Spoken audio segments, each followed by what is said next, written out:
Elena had one thing very clear in her mind. She knew where she was going. She knew what she was going to do. She knew what she was going to say. 9 years of marriage to Thomas. A life built together. A house. Plans. The kind of routine that you stop noticing because it has become part of you. And then, on an ordinary afternoon, in the way these stories always begin, she found out. Not a girlfriend, not a weekend affair, an entire second family, a woman in another city, an apartment, a 4-year-old daughter with the name Thomas had once suggested for their own child years ago, when they still talked about having children. Elena got in the car. She drove for 2.5 hours, with one single intention: find that woman, look her in the eyes, and tell her everything. What Elena didn't know, what she couldn't have imagined in any version of that day she had rehearsed in her head during 2.5 hours of driving, was that the woman was going to open the door, look at her, and say, "You're the wife, aren't you? Come in." I always knew someone would show up eventually. This is the story of Elena and Mara, and it does not end the way you're thinking. Let me tell you about Thomas. Thomas was the kind of person who filled a room when he walked in, not in a loud way, in a quiet, almost magnetic way. He knew how to listen. He knew how to make people feel interesting. He was good at that. Very good. Elena had fallen in love with that quality. After a while, she had come to admire it. After even more time. She had stopped thinking about it. Because when you live with someone for 9 years, you stop seeing what is right in front of you. Thomas traveled for work. Always had. A week here, 2 weeks there. It was normal. It had been part of the agreement from the beginning. Elena ran her life when he was away. Worked, managed the house, saw friends. She had built an independence she had always thought was a strength of their marriage. Now she wondered if it had been a plan. The discovery had happened in the most ordinary way. A receipt. A bank transfer to an address she didn't recognize. An account he said was for work, but wasn't for work. A quick search of the address. A name. Mara. And then, in the way the universe sometimes has of being absolutely merciless, a photograph on social media. Thomas. Mara, a small girl with dark eyes, smiling. Elena looked at that photograph for a time she couldn't measure. It might have been 5 minutes. It might have been an hour. Then she closed the laptop, sat in the silence of the house. She thought about calling Thomas, who was, at that moment, presumably in the other city, with the other family. She thought about calling a friend, her sister, someone. But there was one thing she wanted more than any of those options. She wanted to look at Mara. Not to shout. Not for a scene. She wasn't that kind of person, and she knew it. She wanted to look at this woman and understand. Understand what Thomas had told her, what he had promised, what version of himself he had presented in this second life that Elena hadn't known existed. She wanted to see with her own eyes what Thomas thought he could build behind her back. So she picked up her car keys, typed the address into her GPS, and left. Nobody knew where she was going. She herself didn't know exactly what would happen when she got there. But she went. Because sometimes you have no answers, and you need to move anyway. It was an ordinary residential street. Simple houses, small gardens, a bicycle leaning against someone's gate. The apartment was on the second floor of a small building. Elena parked on the street, stayed in the car for a few minutes, took a breath, went up, knocked. There was a pause. Footsteps. The door opened. And Elena saw Mara for the first time. Mara was in her mid-30s, dark hair pulled back carelessly, a cotton t-shirt, the face of someone at the end of a long evening. They looked at each other for a moment that felt much longer than it was, and Elena saw the exact moment Mara understood. No words needed. Mara looked at her for 1 second and said, "You're the wife." It wasn't a question. Elena said, "Yes." Mara opened the door wider and said, "Come in. Sophia just fell asleep. We have time to talk." Elena went in. And the evening she had planned, the confrontation, the accusations, the scene she had rehearsed for 2.5 hours on the road, began to dissolve into something completely different. Mara made tea. That was the first thing she did after closing the door, without asking if Elena wanted any. She just went to the kitchen and put the kettle on. Elena stood in the middle of the living room. She looked around. It was a small, honest home, a bookshelf with real books, children's drawings on the fridge held up by colorful magnets, a small backpack on a kitchen chair. Mara came back with 2 cups, put one in front of Elena, sat down on the other side of the table, and said, "How long have you known?" Elena said, "Since yesterday." Mara closed her eyes for a second, said, "I've known for 3 weeks. I found things. But I didn't know. I wasn't sure it was what I was thinking. I kept waiting for him to give me an explanation." She looked at Elena and said, "He never mentioned you." Elena said, "He never mentioned you either." They sat in silence for a moment, and then Mara said something Elena wasn't expecting. She said, "Tell me from the beginning. I need to understand the full size of this." And Elena told her, and then Mara told her. And the more they talked, the clearer it became that they had both been deceived in the same way, with the same lies, by the same man that neither of them truly knew. They talked for 4 hours. 4 hours. And what emerged from that conversation was disturbing and, in a strange way, liberating. Thomas had told each of them the same stories, the same jokes, the same fears.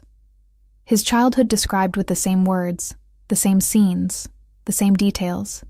He had given each of them exactly half of himself, the same half, as if there was a script he followed, as if somewhere he had a version of Thomas that he presented to people, carefully constructed, carefully maintained, and neither of them had ever met the real man. Mara said at one point, "I don't think he even knows who he really is." Elena said, "I'm not sure that changes anything." Mara said, "It doesn't, but somehow, it makes him smaller. You know? Less frightening than he was an hour ago." Elena sat with that, and then, in a way that neither of them expected, Elena laughed. Small, almost involuntary. Mara looked at her, and laughed too. And from the bedroom, Sophia's sleepy voice said, "Mum, who's there?" Mara said, "It's a friend, sweetheart. Go back to sleep." And they looked at each other. A friend. What a strange and unexpected word for that moment. It was 2 a.m. when they started talking about what to do. Not revenge. Mara was clear about that from the start. She had a daughter. She needed stability, not drama. Elena wasn't looking for a scene either. What they wanted was simple. The truth. In writing. With legal consequences. They spent the next hour exchanging information. Dates, amounts, inconsistencies. Things each of them knew that the other didn't. Together the picture became much clearer, and much more serious, than either had seen alone. Thomas didn't just have 2 families. Thomas had 2 bank accounts neither of them knew about. He had used Elena's name to sign a contract. He had used money that should have gone to Mara's apartment for something else that neither of them could yet fully identify. There was more to uncover. And they were going to uncover it together. Mara said, "I have the name of a lawyer. She's good." Elena said, "I have documentation from our joint account, printed, in the car." Mara said, "You brought documentation?" Elena said, "I didn't know what I was going to need." Mara looked at her for a moment and said, "I think I like you." Thomas landed at the airport the next morning, took a cab, went straight to Mara's apartment, as he always did when he came back to that city, walked up the stairs. opened the door with his key. Mara was in the kitchen, and Elena was sitting at the table, with a cup of coffee in her hand. Thomas stood in the doorway for a time that neither woman measured, but that felt very long. He said nothing. Mara said, with a calm she described later as the hardest thing she had ever done, "Good morning. We need to talk." Elena put her coffee cup on the table, picked up a folder from the chair beside her, and said, "Our lawyer will be calling your lawyer at 10. Thomas looked from one to the other, opened his mouth, closed it. Mara said, "Sit down." And for the first time in a very long time, perhaps for the first time in everything, Thomas had no version of himself prepared for the situation. He sat down. The legal process took months. Thomas had much more to answer for than the two women had imagined that first night. The hidden bank accounts, the contract signed using Elena's name without authorization, financial inconsistencies the lawyer unraveled one by one. In the end, both women got what they needed. Elena with the separation documented and her financial rights protected. Mara with child support for Sophia and the security that the apartment where she lived was hers. Thomas left with a considerable legal bill and the task of rebuilding a reputation he had destroyed himself. But the part of the story that people are most surprised by when they hear it, the part that still surprises Elena herself when she tells it, is what happened between her and Mara after everything was over. They stayed in touch, not because they had to, because they wanted to. They had been through something that very few people in the world could understand in the same way they understood each other. They had been deceived by the same man, in the same way, for years. They had spent that night in Mara's kitchen, uncovering the size of a lie that had shaped both their lives, and they had walked out of that night as allies. Mara visited Elena's city twice that first year. Elena came to Sophia's 5th birthday party, with a gift Sophia kept for a very long time. There is a kind of friendship that is born in such unlikely circumstances that you can barely explain it to people. How did you two meet? Well, it's a long story. Elena and Mara became real friends, not in the performative way people sometimes do when they want to seem evolved. In the real way, calls at 10 at night, honest opinions, the kind of conversation you only have with people who truly know you. They had something no ordinary friendship has. They knew everything about each other. They had skipped years of gradual trust building and gone straight to the bottom, that night in the kitchen. And what was at the bottom of both of them was compatible.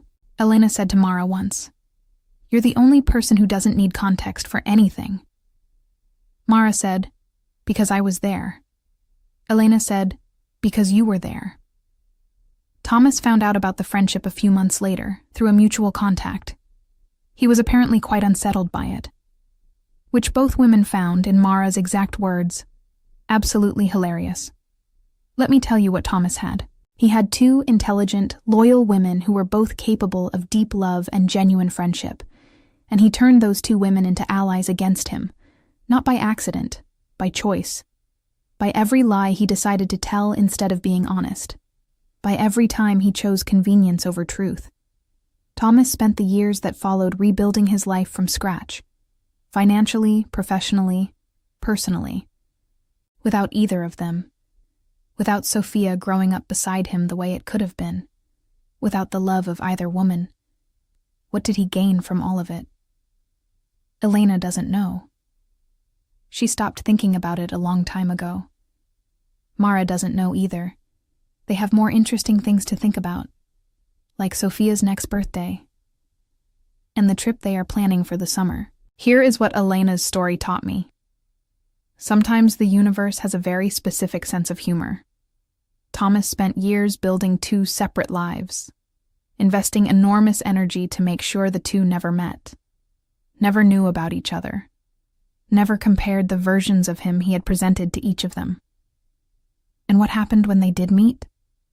They became friends. He was trying to keep two worlds apart. And he ended up connecting them permanently. Not the way he planned. The only way that matters. Elena drove to that city with anger and determination and a broken heart. She found something she hadn't known she was missing. A woman who understood exactly what she was going through because she was going through the same thing. And from that unlikely meeting in that small kitchen with 2 cups of tea, came a friendship that the next 2 years didn't shake. Or the next 5. The lesson isn't that betrayal leads to beautiful friendships. The lesson is that sometimes the people who enter your life in the most wrong possible way are exactly the people who were supposed to enter. You already know what to do.